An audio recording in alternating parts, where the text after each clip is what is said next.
I've been listening to your recordings. The law of attraction has been very helpful. On your recordings, there's a lot of questions asked. I just wanted to know your thoughts on natural disasters and people being co-creators in that, and how is that possible? Well, that particularly is a big subject, because when you see something happen where a lot of people are involved, the question that comes up from most people who are dabbling in the idea of being the creator of one's own reality is, how would that happen? How could all of those people create so similarly and be involved in something like that? And the beginning of our answer is never very well received by most people, but we must give it to you anyway. No one ever experiences anything that they're not a vibrational match to. So then the next question is, well, why would somebody be a vibrational match to a disaster or something that they clearly do not want? And we say, why would someone be a vibrational match to cancer? Why would someone be a vibrational match to anything they don't want? They have somehow, some way learned to offer a vibration that has the same vibrational essence of that. It's such an interesting thing to watch the people of your world, especially those who are mentoring children, as you believe that in order to protect them from what they do not want, you must bring into full view of them all that they do not want. Jerry and Esther were in Buffalo a few years ago, and Esther turned on the television, and there was a news broadcast that was talking about the school there and how they were having a week-long educational program on drunk driving. And so they started the week out by bringing a lot of bloodied, broken cars and putting them in the field house for all of the children to walk around. And they were to look at all of the pieces of people that were sort of scraped around in all of these cars. They were given vivid pictures of what happened to them. And then every hour the phone would ring, and one of the students was taken from the classroom and escorted to the auditorium and marked with a card that said dead. We prefer the word croak, and that student was then not allowed to go back to school. And then the other students were asked to write memorial services. The parents were asked to plan a funeral. In other words, these people decided that they wanted to really bring home the feeling of drinking and driving and dying. And as Jerry and Esther watched it, they could not believe what they were seeing, because they know that when you cause someone to look at something for a short period of time and you activate the vibration of it within them, that they are more susceptible to the thing that they do not want. You don't create things that you want, you create things that you give your attention to, whether you want them or not, you see. Now there's another piece of this that's particularly important, and that is, we don't want you to ever assume, because it is absolutely not so, that you get disconnected and then you die.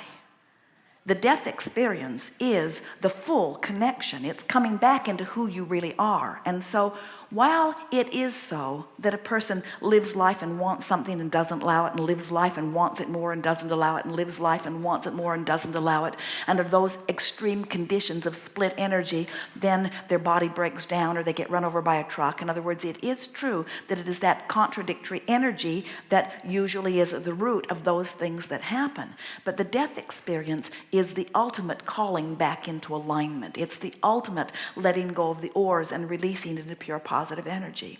And you know, there are a lot of people, and you can't pick them out necessarily by looking at them, who have lived so much life and wanted so much and haven't been able to figure out how to get to where they want to be. And so their desire for freedom and release of all of this that's weighing heavy on them is so powerful that they literally orchestrate being at the right time and the right place in order to bring it about in a way that is. And when you think about it, the majority of people who die in those experiences are very sensitive people people who are unhappy with the way they're feeling in their world. And they are also so insecure. They don't want to trouble anybody. They don't want to make a problem for anybody. They don't want to leave a mess for anybody. In other words, there's all kinds of things that through time they've been putting in their vibrational escrow.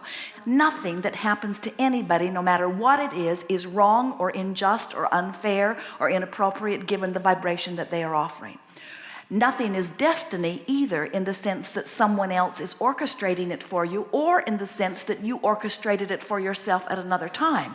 You are absolutely the creator of your experience, and everything that happens, no matter what it is always some version of your vibrational relationship between who you have really become and who you're letting yourself be. So a person might be in one of those buildings when the airplane crashes into it because they are tuned in, tapped in, turned on, and they are satisfied with the life that they've lived, and they've been looking forward to what's coming next. And so they make their death transition because they are already in alignment, and it's the next logical step. Somebody else might have their death experience because they are so distraught, they are so disconnected, they're not listening to their guidance. How many people didn't even show up for work that day? Do you know what the population of that building usually is? And do you know what a small percentage of them were actually there? In other words, all kinds of people were getting intuitive readings on what to do. And if you are tuned in, tapped in, turned on, and you are determined that you're going to be at a place, and that place is not a vibrational rendezvous that you want to make, the fairies of the universe will orchestrate traffic jams for you. Your ride won't show up, your telephone won't work. All kinds of things happen in order to assist you in living the life that you're wanting to live. We know that maybe this isn't very convincing, but we've just got to say it to you the way that it is. Nobody gets anything that is different from what they're offering vibrationally. And this entire body of work is about people deliberately understanding what they're vibrating so that they can control the conditions that are manifesting. It's always true. What I think and what I feel and what manifests always matches every single time.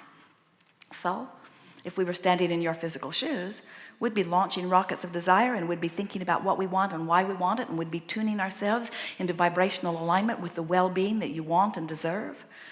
And we would understand that there is no such thing as chance. There's no such thing as fate. There's no such thing as being at the wrong place at the wrong time. There is only universal response to your vibrational offering every time, no exceptions.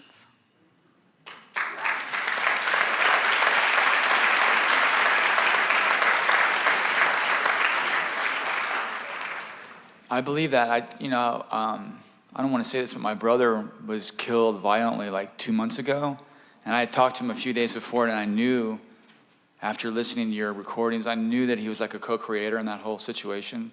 But then when I would think, like, I have a lot of doubt, not much anymore. It's starting to fade, but like when I hear like tsunamis and stuff like that, it was just like, it was confusing. So you answered that great. That Jerry and Esther travel around in a monster bus.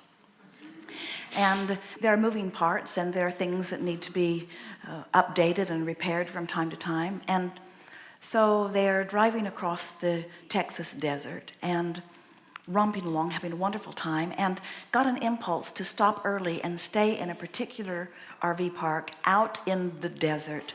And they remembered being there 3 years earlier, and it was raining that day, and the fragrance of the air was intoxicating. All the plants were particularly poignant because of the rain. And so when they thought about it, they said, let's stop there. And then they questioned themselves for a moment, but it's early, we could drive another 100 or maybe 200 miles. No, let's stop. The idea of it just felt so good. So they stopped, spent the night, and the next morning, when Esther turned over the big diesel engine, it started, and then it made a terrific screaming noise. And it turned out that a pulley in one of the big belt contraptions had frozen up and was not turning at all, so the belts were squealing over it. And Jerry and Esther thought, how in the world could that happen? We drove in here, everything was fine. It sits for one night, and the next morning it's squealing, but never mind. So they call the manufacturer, Marathon, who says, you must call the manufacturer of the bus, Prevo. So they call Canada, the manufacturer of the bus, who says, we will have the part to you in 4 days. And they said, we really could use it today. And they said, we aren't even sure we can locate one. We'll do what we can. And then the manager of the RV park said to them, you know, there's a really good backyard mechanic just down the street. I'll call him. So Raoul comes, opens the big engine, looks into it, has them start it, immediately says, I think it's that, takes his tools, removes it, says, I think I can fix this. So he takes it to his shop, opens it up, but he can't fix it. The little ball bearings have frozen up and exploded. It was working while it was hot. It exploded while they were running, and as long as it was hot, it stayed movement, but in the night it froze up, it seized up. So he brings it back to Jerry and Esther, and he says, look at this, it cannot be repaired. But he says, I have a friend who has a parts house in El Paso. I'll drive and get it. It will take me 2 hours to go and 2 hours to come back. And Esther looked at his truck and thought, we will probably never see you again. And he looked at Esther's face, this intuitive man who could read her thoughts, and said, I'll take Mama's truck. He was gone exactly 4 hours. He went 2 hours to El Paso and 2 hours back, had the perfect part, put it on. They embraced with love and adoration of one another, and they were on their way. 5 days later, the part arrived. It caught up with them, and it was the wrong part. So, things break down, and source within you anticipates it, because the source within you knows all things, especially things that are related to the things that are important to you, and nothing matters more to Jerry and Esther than their bus being where they want it to be. And so they received an inspiration from a place of utter connection to stay less than 1 block from a willing, capable mechanic who was already queued up with the solution to the problem that they didn't even know they had. You see what we're getting at? When you get tuned in, tapped in, turned on, the solutions arrive about the same time the problem does, and so you don't have all that struggle over it. When you understand that all things are orchestrated from that broader perspective, because it's a vibrational world, and you start tending to your vibration, then you start enjoying the problems, because they are the catalyst to the solutions that give you so much joy in life. In other words, Jerry and Esther spent the most satisfying, relaxing day that they had had in months in that beautiful desert RV park. They met people in the little town. They eat in places they usually wouldn't eat. They had exposure to this man who is their new long-standing friend. They will stop and see him every time they travel through there for the rest of their life. In other words, what a wonderful thing that life gives you the opportunity to play with others in this dance of expansion that you are all about, you see. Great. Good time for a second.